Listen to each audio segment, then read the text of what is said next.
여수 MBC 창사 50주년 특집 50 그 오래됨과 새로움에 대하여 제1부 태동 1080 50년의 뉴스.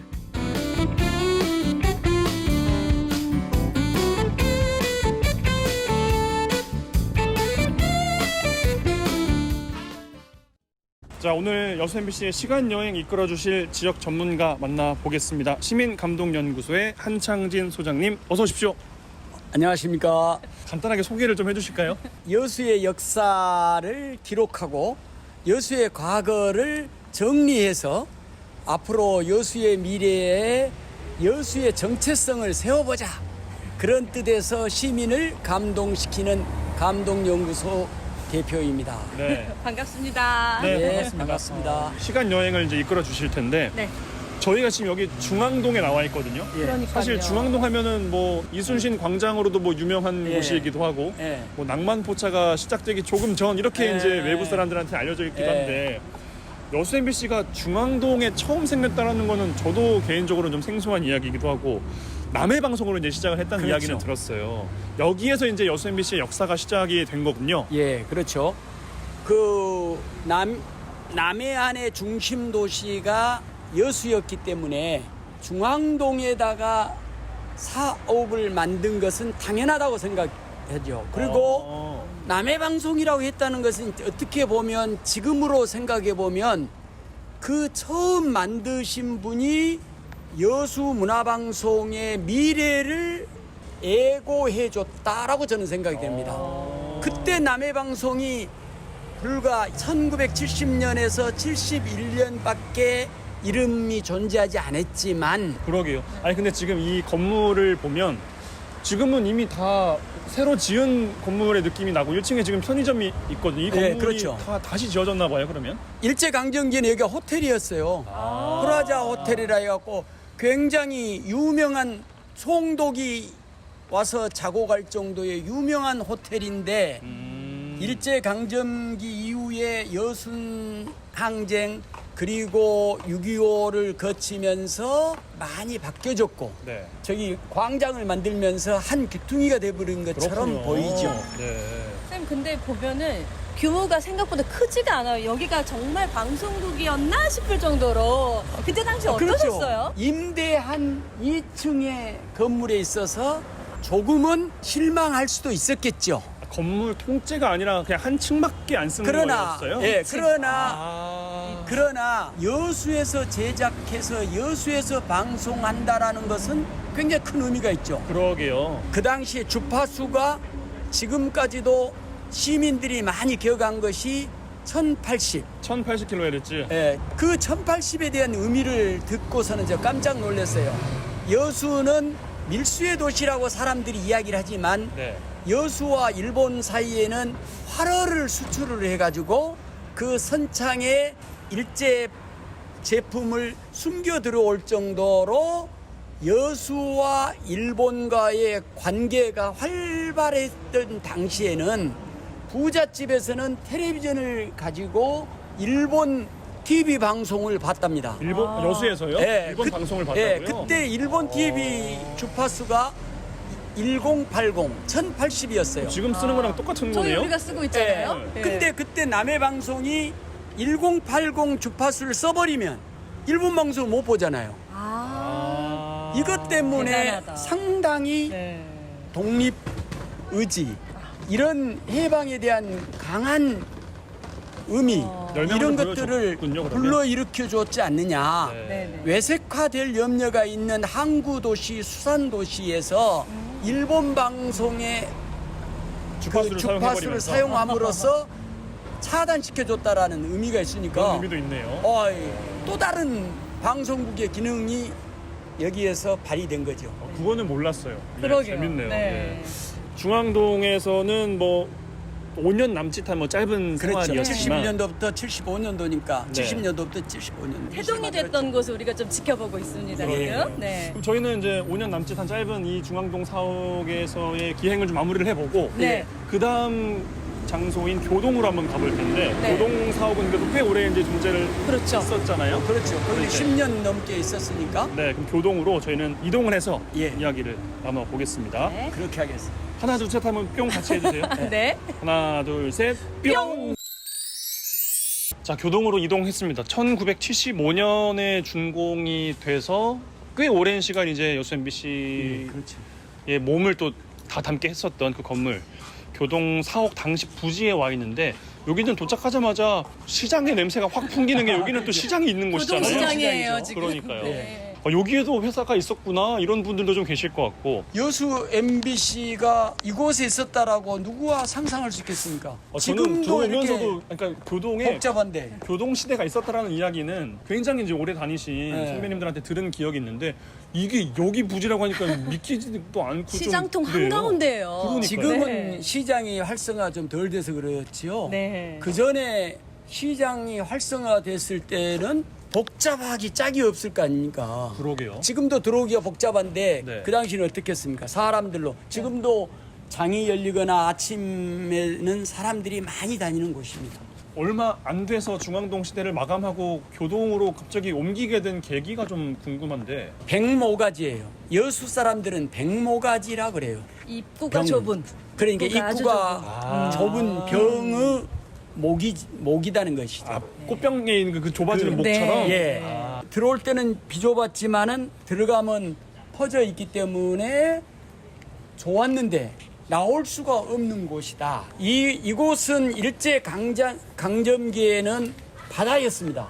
바다였다고요. 예, 여기가? 저기 그 시민극장이 있다는 교동 오거리 쪽 아래는 다 바다였죠. 아, 진짜요? 매립을 한 건가요 그러면? 그렇죠. 일제 강점기에 일본인들이 매립을 했어요. 비어 있는 이곳의 모양이 꼭 병목처럼 생겼다 해서 병모가지라는 말도 있지만 처음에 말씀드린 대로 한 번 들어오면 빠져나가지 못한다. 그것이 바로 뭐냐면은 집창촌, 사창가였다는 거죠. 여기가. 여기가. 왜냐하면 매립된 지역이기 때문에 누구나 여기에다가 판잣집을 지어서 옹기종기 모여 살았겠죠. 또 이 건너편이 1950년에 6.25 전쟁 때 함경도에서 3,000명의 피난민이 와서 살았던 임시 수용소도 있고 그러니까 역사가 많은 곳이었군요. 예, 교동이. 그러다 보니까 여기에 판자촌이 있었고 가까이에 선창가가 있었어요. 그쵸. 그때 그 선원들이 오랜 바다 생활에서 회포를 풀 수 있는 곳이 바로 여기. 이곳 교동시장이 있는 이곳. 물론 뭐 지금은 이제 지금은 지금은 불법이긴 하지만 지금은 그때 당시 사라져버렸죠. 75년 당시 이야기를 하고 계시는 그렇죠. 거죠. 네. 그때 75년에 여수 MBC 문화방송국 이후에 들어온 이후로 서서히 없어져 가지고 찾아볼 수가 없습니다. 아니 근데 왜 그런 입지를 그러게요. 여기 MBC가 선정을 한 거예요?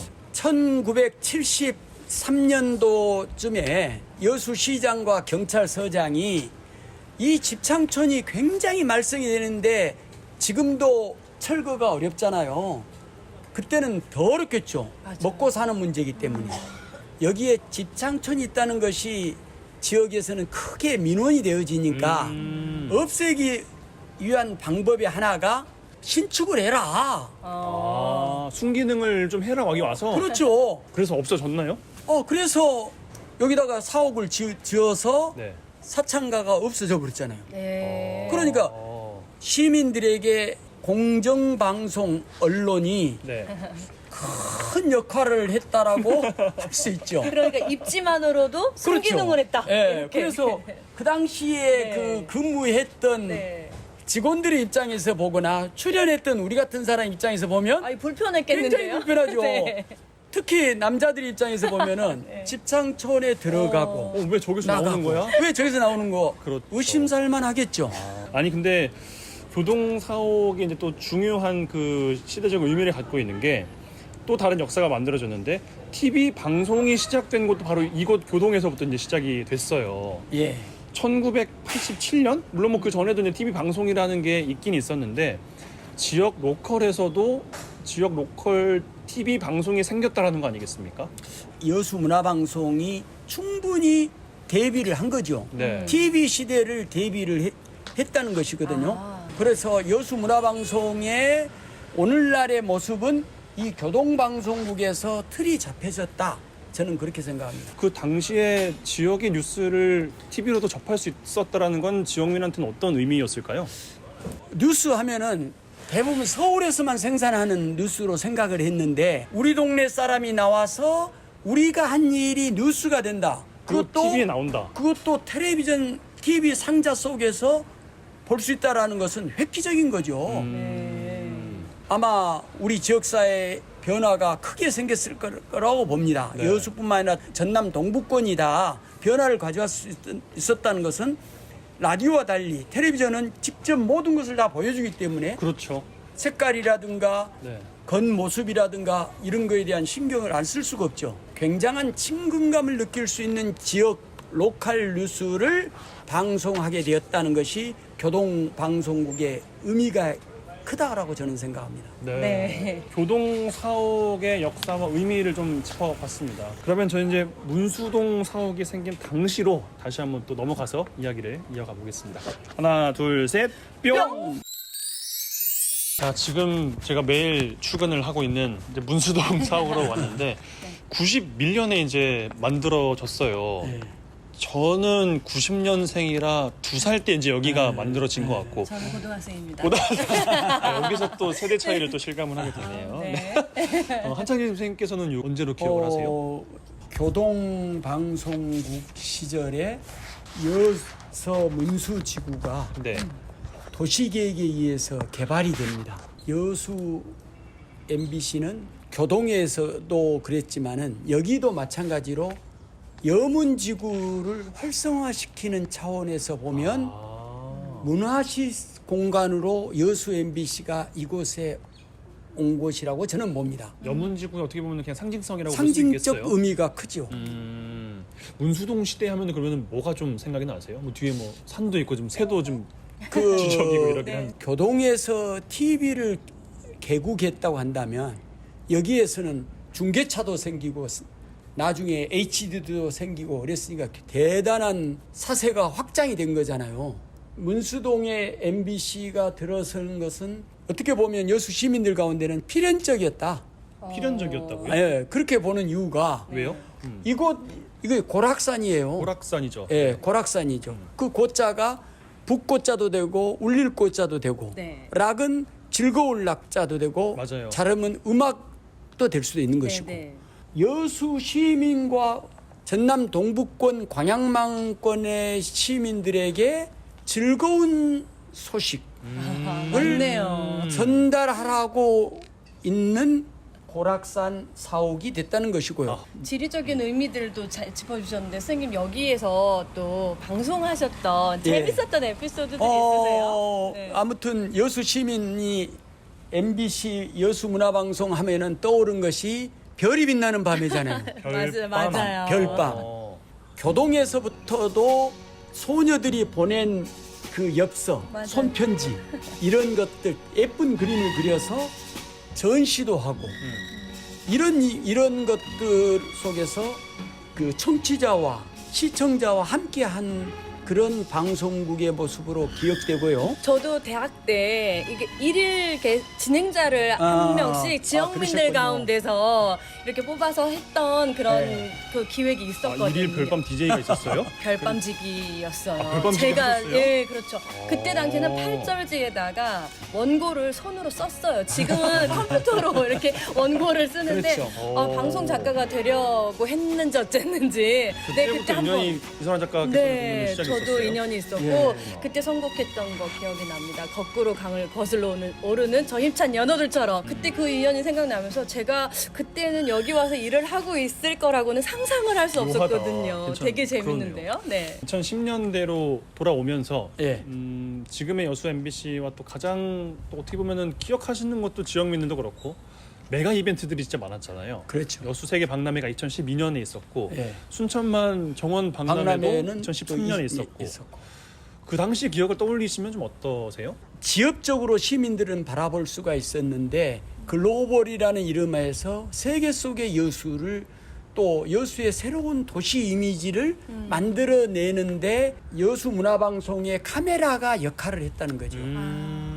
선진지 우리보다 먼저 세계박람회를 개최했던 리스본이라든가 이탈리아라든가 이런 스페인이라든가 이런 나라를 여수 MBC가 미리 답습을 해서 답사를 해서 취재를 해서 세계박람회 개최도 중요하지만 세계박람회 이후에 어떻게 도시를 만들어 나갈 것인가를 네. 방송을 했다라는 사실, 방송국의 역할이 얼마나 중요한가를 보여주었던 것이죠. 맞아요. 그렇군요. 네. 사실 뭐 요새 MBC가 박람회를 만든 건 아니니까. 그렇죠. 근데 그 모습을 비춰주고 예. 그리고 그 앞으로의 나갈 모습들까지 조명을 했다는 것에 의미를 두시는군요. 그렇죠. 2020년을 맞이해서 올해가 이제 50년이 돼서 사옥들을 좀 거닐면서 요새 MBC 50년 시간 여행을 좀 해봤는데 네. 근데 지역이 위기다라는 담론은 참 제가 입사하고 나서도 뭐 한 3년 정도 됐지만 예. 쭉 이어지는 것 같고요. 그리고 지역 방송의 위기 예. 2010년대 이후로 꾸준하게 제기가 되고 그렇습니다. 있는 것 같고 예. 그런 상황에서 여수 MBC 역할은 뭐라고 좀 보세요? 지방 도시가 수도권으로 집중하면서 축소되고 있거든요. 인구가 줄어들고 있어요. 인구가 줄어든다 그 말은 방송국의 역할도 줄어든다는 거예요. 여수 문화방송국이 해야 할 일은 지방 분권화를 구호로만 내세울 것이 아니라 지방이 왜 소중하고 지방의 텔레비전 방송국이 왜 있어야 하는가를 텔레비전 뉴스와 프로그램을 통해서 시민들에게 보여줘야 되는데 세태도시화 되어가는 우리 지방의 모습에서는 패배감, 열등의식을 갖게 해준다는 이야기죠. 지역의 아젠다를 만들어내서 지역민들에게 그런 쪽에 힘을 모을 수 있도록 서울을 위해서 수도권을 위해서 희생해야 될 여수와 지역이 아니라 지역의 모순, 지역에 잘못되어져 가고 있는 도시계획에 관한 부분, 자연을 훼손한 아름다운 바다를 훼손하는 문제를 제기해 주셔서 젊은이들이 여수에 살 수 있도록 해주는 거, 이것이 필요하다. 지금은 무조건 수도권 가는 것이 탈여수하는 것이 탈지역하는 것이 미래의 희망이 되어버리는 이런 모순된 상황에 살고 있어요. 텔레비전 방송국, 라디오 방송국인 여수 MBC가 해주지 않는다면 여수시만 세퇴되는 것이 아니라 지방만 세퇴되는 것이 아니라 여수 문화방송도 세퇴된다. 그것을 50주년을 맞이하는 여수 MBC가 명심해야 된다고 생각합니다. 한 사람에게도 50년은 대단한 기간인데 공영방송이 50년을 가져왔다는 것은 대단한 성과입니다. 지역민들에게 사랑받고 우리 한국사에서 우리 지역에서 오래오래 남을 수 있는 방송국이 될 것으로 믿습니다. 감사합니다, 선생님. 네. 마무리를 좀 해야 되겠습니다. 네. 오늘 참 50년의 세월 지난 지금 문수동 사옥까지 3개 사옥을 거닐면서 쭉 이야기를 나눠봤는데 뭐 역사와 추억은 추억이고 또 앞으로의 미래까지도 함께 짚어볼 수 있었던 시간이었던 것 같습니다. 이렇게 좀 마무리를 해보고요. 시간 여행 한창진 선생님과 인사를 하겠습니다. 오늘 고맙습니다. 감사합니다. 감사합니다. 비 오면 떨어질까 눈 오면 얼어질까 So I am worried about you And I am worried about you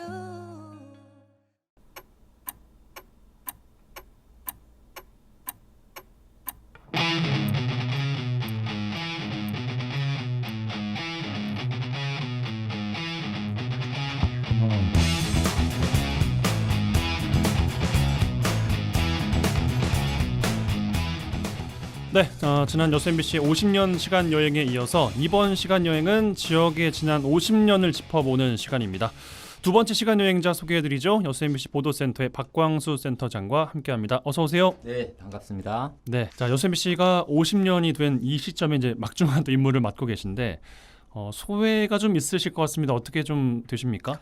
네, 50년이다 뭐 이런 느낌 없이 하루하루를 그냥 허덕허덕 뭐 뉴스에 묻혀서 살아왔는데 이번 출연을 계기로 실감을 하게 됐습니다. 참 50년을 한눈에 정리해달라 이런 부탁을 받고 이제 재밌겠다 싶어서 들여다 보니까 무리한 부탁이긴 했죠. 정말 장구한 세월이었습니다. 예, 새삼 그 세월의 그 시간의 무게감을 느꼈고 무게감에 맞게 보다 성숙한 방송을 만들어 나가야 되겠다 이런 의무감을 가졌습니다. 오늘 네. 시간 여행도 잘 좀 부탁을 드리겠고요. 박광수 센터장과 지난 지역의 50년 뉴스 여행 떠나보겠습니다. 사실 말씀하신 것처럼 워낙 많은 일들이 있었고 그걸 네. 뭐 다 짚어볼 수는 없어서 그렇습니다. 연도별로 테마를 좀 묶어봤습니다. 네. 일단 1970, 80년대 그리고 1990에서 2000년대 그리고 2000년대 이후 이렇게 세 테마로 구분을 좀 해봤고요. 청취자 여러분들께서도 이 시대에는 어떤 뉴스가 있었더라 하는 기분으로 함께 뉴스 여행 떠나보시면 어떨까 싶습니다. 자, 그러면 먼저 1970, 80년대로 가보겠습니다.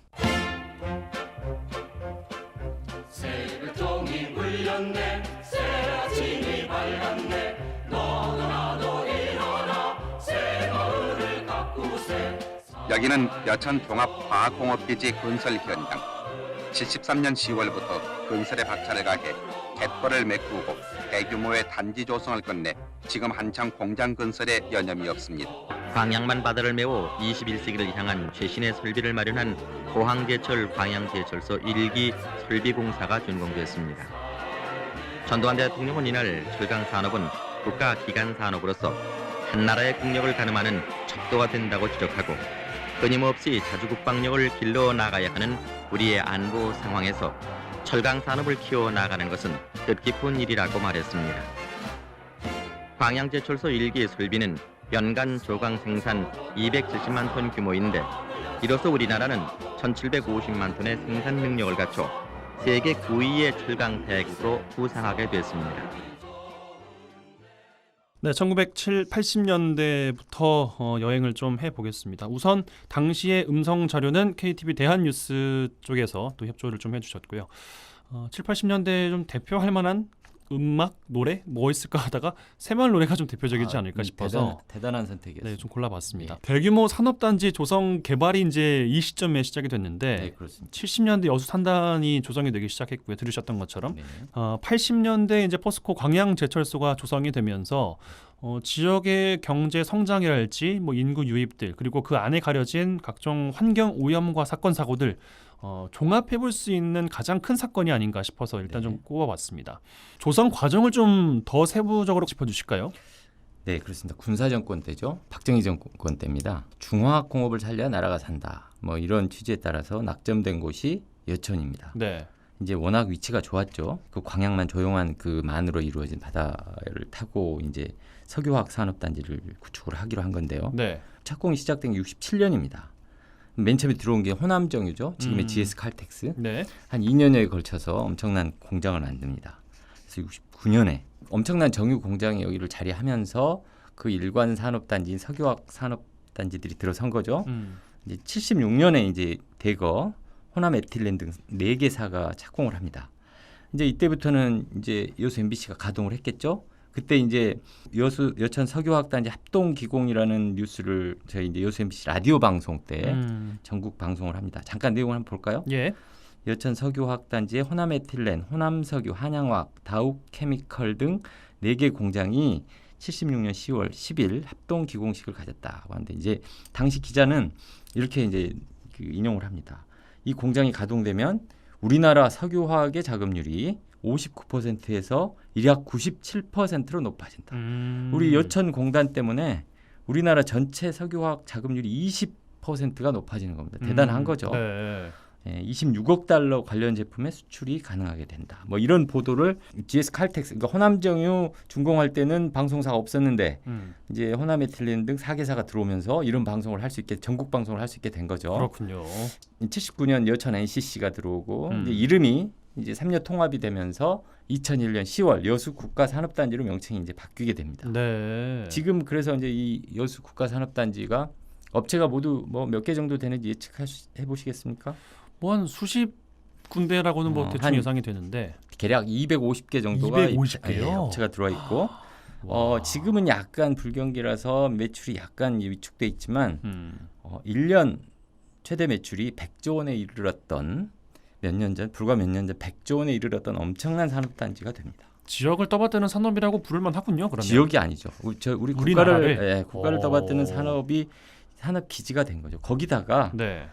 좀 전에 말씀드렸듯이 이제 80년대 광양지구가 이제 매립이 되면서 구모지구가 이제 포스코가 들어섭니다. 광양제철소. 그렇죠. 예. 이제 매립하는 데만 10년이 걸렸어요. 그래서 지금 들어있는 지금 주택단지 공장이 다 지금 사실은 바다를 갖다 매립해서 그 위에 들어서 있는 건데. 그랬군요. 1987년 포스코가 준공이 되고, 준공이 뭡니까? 이제 쇳물이 나오는 시기가 87년인 겁니다. 네.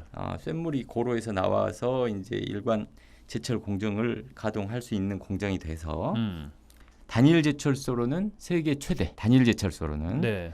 공장이 광양만에 들어서게 되는 겁니다.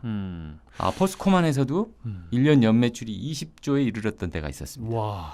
그러니까 광양만 지역에서만 한때 120조에 이르는 매출을 냈던 때가 있었던 거죠. 네. 대단한 겁니다. 그러게요. 근데 뭐 말씀하신 것처럼 이제 산단하면 지역의 먹거리를 넘어서서 이제 우리나라의 굵직한 산업이 전체가 이제 들어와 있다 해도 이제 과언은 아닌 건데 네. 그런 인식이 있는 반면에 환경 오염이나 네. 뭐 산재 사고 등의 이제 부작용에 대한 이야기들이 시간이 좀 지나면서 나오게 됐은 것 같습니다. 네. 갈등 구조와 산단에서 있었던 큰 사건 사고들도 좀 기억을 많이 하시죠? 그렇죠.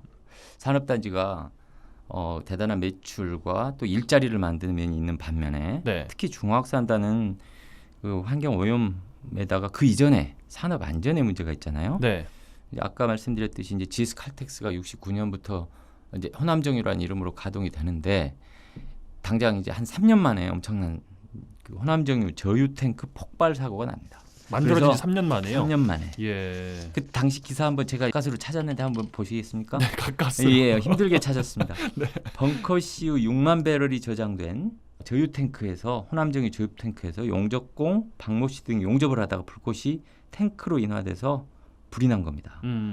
근데 당시 교통도 힘들 때 여수 소방차로는 안 돼서 순천에서까지 소방차들이 동원돼서 진화를 했지만 진화를 못하고 6만 배럴 중에 3만 배럴이 불에 탑니다. 와. 예. 이 사고로 현장에 있던 용접공 5명과 송유관 직원 4명이 사망해서 9명이 숨지고 정말 큰 사건이었군요. 공장 가동이 시작된 69년 7월부터 이제 보험에 가입돼 피해액은 뭐 어느 정도 보상이 됐는데 네. 이 불을 여수는 물론 순천까지 보여가지고 전쟁이 났다 이렇게 주민들이 놀라고 전쟁이 났다. 예. 그 정도로 불길이 컸군요. 네, 여수 MBC에서 이제 그때 사고 보도를 전국 방송을 하면서 전쟁이 아니다, 화재다 이래서 좀 지역 주민들이 좀 진정이 됐다고 합니다. 예. 이게 사실 신호탄이었죠. 이후에 뭐 10년 단위로 86년에 럭키죠. 그러니까 지금의 LG죠. LG 럭키. 지금 그때 호남정유는 지금 GS고 지금 럭키 공장 가스가 폭발하는데 이때는 무수황산 가스 탱크가 터져서 한 명이 숨지고 58명이 부상을 당했는데 그것뿐만 아니라 인근 주민 450명이 중독을 당합니다. 그래서 막 그 굉장한 고통을 겪었던 사건인데요. 럭키는 또 그로부터 한 10년 후에 다시 폭발 사고가 터져서 13명이 숨지고 20명이 중경상을 입었는데 이때도 반경 한 300m 유리창이 다 깨져버렸답니다. 그러니까 지금 뭐 이름을 바꿔서 GS 칼텍스, LG 그래서 좀 다른 기업체 같지만 다 이 전과자들 기업입니다. 사실상 큰 사고를 터뜨린. 그래서 이때부터 이후 뭐 2000년 호성 케맥스 사건도 터지고 뭐 터졌다 하면 한 10여 명 사망하고 이런 처참한 참사가 터지면서 이제 저는 이제 화약고다 이런 오명도 뒤집어 쓰는 거죠. 그렇군요. 7, 80년대 뉴스 이렇게 마무리해보고 1990년, 2000년대 두 번째 테마로 넘어가 보겠습니다. 살짝 눈을 뜨면 반겨오는 햇살 젖어드는 파도 소리 어딘가 14만 톤급 초대형 유조선 시프린소가 침몰된 전남 여천군 해안 일대는 우리나라 사상 최악의 기름 오염 사태가 빚어지고 있습니다. 원유띠가 20km나 확산이 되어 있습니다. 호리도 앞을 지나던 중 암초에 부딪힌 유조선 시프린소는 엔진 부분의 폭발과 함께 하염에 휩싸였습니다. 곳곳에 죽은 물고기가 쌓여 있습니다. 물 위에도 죽은 물고기 떼가 유출된 기름과 비범벅이 되어 있습니다. 다가오네 1990년, 2000년대로 건너왔습니다. 강허달림 씨의 넌 나의 바다에 이어서 당시 MBC 뉴스 리포트 또 들려드렸습니다. 시프린스호 사건이 3년 통합 이전인 것 같아요. 전남 여천군이라고 하는 거 보니까. 1995년 7월 23일이죠. 예, 당시에 굉장히 큰 이슈였죠. 전국을 뒤흔들었던 이슈였죠. 이 네. 기름띠가 부산을 거쳐서 포항까지 이어졌던 사고였으니까요. 남해안 전체를 기름띠로 뒤덮었던 참사였죠. 예. 네. 뭐 그러니까 말씀하신 것처럼 여수만의 이제 문제, 물론 여수 앞바다에서 이제 발생한 일입니다만 여수만의 또 문제라고 보기 힘들 정도로 굉장히 큰 파장이 있었는데 그 당시 상황 설명을 좀 내주실까요? 예, 그때 제가 입사하기 한 5개월 전이었습니다. 그래서 이제 그 이전에 선배들이 보도를 했던 것을 저희들이 저기서 보고 그랬었는데 네. 남면 소리도 해상임, 소리도가 지금 연도입니다. 지금 소리도라고도 하는데요. 네. 지금도 14만 4천 톤급 유조선이 암초에 부딪힌 겁니다. 한 명이 사망하고 여러 명은 그래도 구조가 됐는데 네. 문제는 이제 원유, 여기에 보관돼 있던 원유들이 흘러내린 거죠. 당시 자료 화면을 지금도 찾아보면 볼 수 있는데 배 위로 원유가 정말로 유전 쏟아 올라오듯이 솟구치듯이 원유가 막 뿜어져 나오더라고요. 쏟아져 나옵니다. 예. 예. 뭐 라디오 매체이다 보니까 뭐 보여드릴 수는 없는데 그 당시 리포트의 또 심각성 음성으로만 들어도 네네. 또 느낄 수 있을 것도 있을 것 같습니다. 그래서 3,295헥타, 204km에 걸쳐서 그 해안이 거뭇한 기름으로 뒤덮였고요. 네. 지금까지도 사실은 그 7월 23일이 되면 환경단체들이 현장을 방문하는데 지금까지도 바위를 들어보면은 기름띠가 나온 그런 지금까지도 예, 한 20년이 흘렀는데 네네.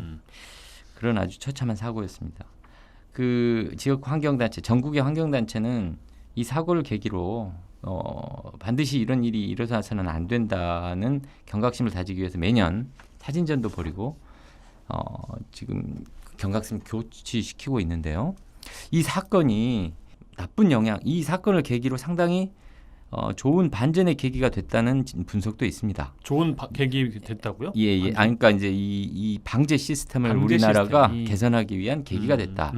당시 사고 당시 국내 오염 방제선은 소형선 10척이었답니다. 네. 네. 그런데 이제 방제 업무도 각 부처에 흩어져서 혼선을 빚기도 했고요.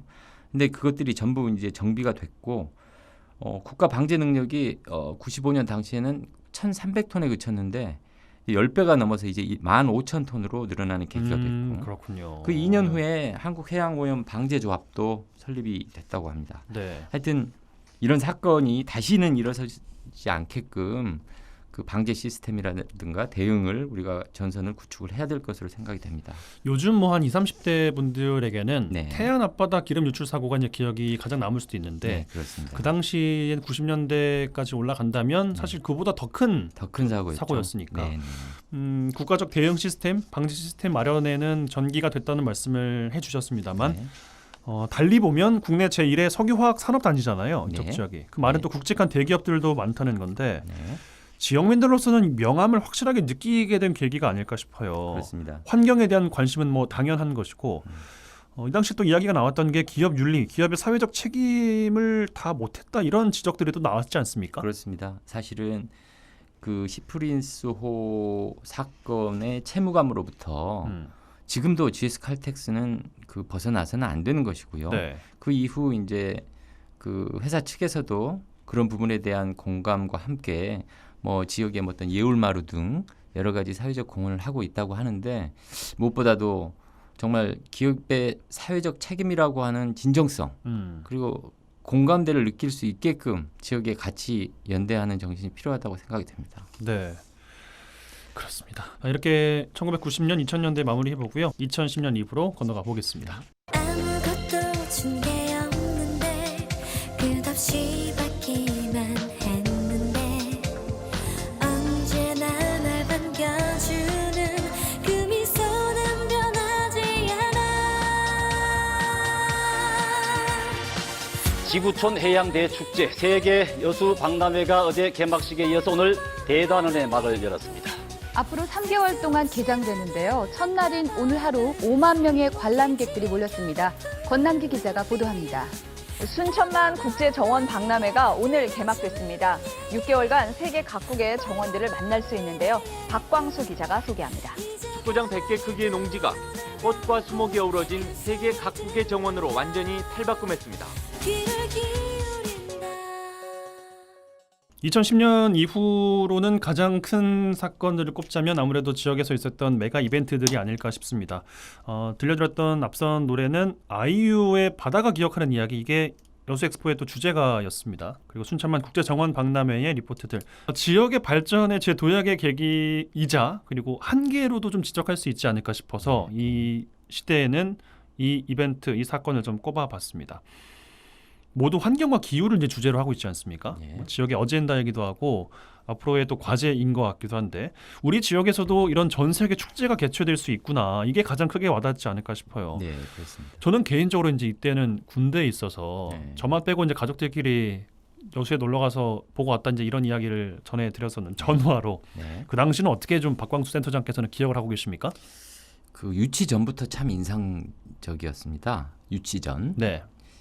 그 여수라는 당시 뭐 인구 30만이 안 되는 조그만 도시에서 100개국이 넘는 나라가 참석하는 메가 이벤트를 할 수 있을 것이냐. 여기에서 정말로 용기를 갖고 일어난 게 참 큰 의미였다. 주도는 정말로 시민사회가 있습니다. 여수 지역 시민사회에서. 힘들겠다 어렵겠다를 그냥 부딪히면서 정부를, 지자체를 설득하고 정부를 설득하고, 그래서 결국 BI 회원국들에게 호소해서 따낸 개최죠. 그래서 더 행사가 더 의미가 있지 않았나 싶고요. 네. 어떤 세계적으로 큰 또 의미를, 해양 환경과 지금의 기후 위기에 대한 경각심을 준 어떤 주제도 좋았고요. 지역 사회로 보면 여수가 지금의 여수가 될 수 있는 아주 궁극적인 계기가 마련된 대회였다. 이런 의미를 부여할 수 있겠습니다. 네. 여수를 들러본 사람들은 되게 두 부류로 나눕니다. 세계 박람회 이전과 이후로 나누는데, 그렇더라고요. 예. 네, 세계 박람회 이전에 여수를 들렀다가 그 이후에 다시 들러본 사람들은 정말 깜짝 놀랍니다. 이렇게까지 많이 바뀌었다고 하는 이야기들이 많더라고요. 많이 바뀌고 깨끗해지고 어촌이 나쁜 건 아니죠. 그 운치가 있고 정말로 이제 정겹던 그런 좋은 점도 있지만 어촌의 풍취에서 이제 국제 도시의 풍취로 전환되는 그런 계기가 이 세계 박람회가 아니었나 그런 생각이 듭니다. 예. 그리고 그 다음 해 이제 2013년으로 가면 순천만 국제정원 박람회도 있었어요. 네. 그리고 지금 2023년에 이제 재개최를 준비를 하고 있지 않습니까? 네. 순천시한테는 정원 박람회가 참 큰 의미일 수밖에 없나 봐요. 그렇습니다. 순천시도 여수시와의 같은 규모의 도시로서, 인근한 도시로서 이런 국제 행사를 해야 되겠다는 소요가 있었죠. 네. 제가 개최 과정에서 그 당시 이제 시장을 맡았던 분에게 직접 개인적으로 들은 이야기인데요. 발상은 아주 조그만 데서 시작을 했습니다. 순천만 습지에 너무 사람들이 몰리고 환경 오염이 가중될 수 있으니 좀 그 관광 축을 도심으로 좀 옮겨서 오염도 줄이고 관광객을 도심으로 좀 유입해보자. 그래서 정원을 개념으로 몇 개국 정도 초청해서 한번 이런 이벤트를 해보자고 했는데 판을 키워간 거죠. 정원이라는 이슈도 좋았고 참여국이 뭐 2개국, 2개국, 3개국 늘어나면서 야 이렇게 이 정도 몇 개국 되면은 국제 붙여도 되겠네 해서 국가 행사 승인을 받게 된 거죠. 네. 그러면서 국가의 승인을 받으면서 또 참여국들도 늘리고 네. 하면서 이런 멋진 행사가 된 건데, 사실은 정원이라는 이슈의 매력 이런 게 좀 이 상승 작용을 하면서 정말 시간이 갈수록 더 이렇게 무르익는 국가 정원 계속 생태 도시 이미 또 표방하고 있고요. 그렇죠. 예. 그리고 또 이제 행사도 또 한 번 하면 또 다른 차원의 발전적인 전망을 또 이렇게 창출해낼 수 있을 것 같습니다. 네. 그러니까 2020년에 이제 올해 들어서면서 뭐 네. 어느 지자체든 미래 먹거리와 이제 브랜드 이미지를 가져가려고 노력들을 참 많이 할 텐데 네. 지역 위기 이야기도 참 많이 나오고요. 네. 적어도 이제 2010년대 이후로 치러진 지역의 메가 이벤트들은 전남 동부 지역의 일관된 어젠다와 숙제를 또 안겨준 셈인 것 같은데 네. 결국에는 전남 동부 지역에서는 기후와 환경 보존이라는 것을 빼놓고는 이야기할 수가 없게 된 것 같아요. 그렇습니다. 우리가 지금 여수 세계박람회에서도 여수 선언이라는 그 숙제를 전 세계에 던졌지 않습니까? 네. 그래서 이제 그것을 바탕으로 국제 회의도 지금 유치하려고 하고 있고요. 그런 어떤 이미지와 그 동력의 어떤 그 본거지로서 우리 지역을 좀 잡아나가자. 이런 전망은 참으로 의미 있는 전망인 것 같습니다. 이런 뉴스들, 과거의 뉴스들을 보면서 이제 현재와 미래를 조망하게 되는데 네. 뉴스를 다루고 이렇게 검색하면서 느껴지는 게 그런 겁니다. 비슷한 뉴스들이 조금씩 발전하면서 계속 반복되고 또 다시 생기고 좀씩 또 변조되고 그렇지만 비슷한 사건들이 생기고 그런 느낌들을 갖습니다. 지나온 사건들을 이렇게 바라보면서 우리가 지금 있는 상황을 어떻게 지역 발전과 어떤 지역민들과 소통을 위해서 전달하고 이렇게 준비해 나가야 될지 그런 느낌을 항상 갖고 있습니다. 네. 알겠습니다. 50년이라는 이제 긴 세월 여러 가지 뉴스와 이슈들이 있었지만 뭐 맥이 다 있는 테마로 좀 구성을 해서 그 당시 뉴스들을 좀 전해드렸습니다. 과거에 우리가 해왔던 대로 이제 미래의 모습들이 그려질 것 같습니다. 또 해본 결과도 그렇게 이야기가 될 것 같은데 이 테마와 뉴스들을 골라서 선별해서 전해드린 이유는 우리 과거 행적을 돌아보기 위함도 있습니다. 잘된 건 잘된 대로 보전을 해나가야겠고 아쉽고 계속 살펴나가야 할 부분들에 대해서 힌트도 주지 않았나 싶습니다. 지역의 지난 50년 뉴스 여행 이렇게 마치겠습니다. 시간여행자 박광수 여수MBC 보도센터장과 함께했습니다. 고맙습니다. 감사합니다. 돌아올 때까지 우리 힘껏 웃어요.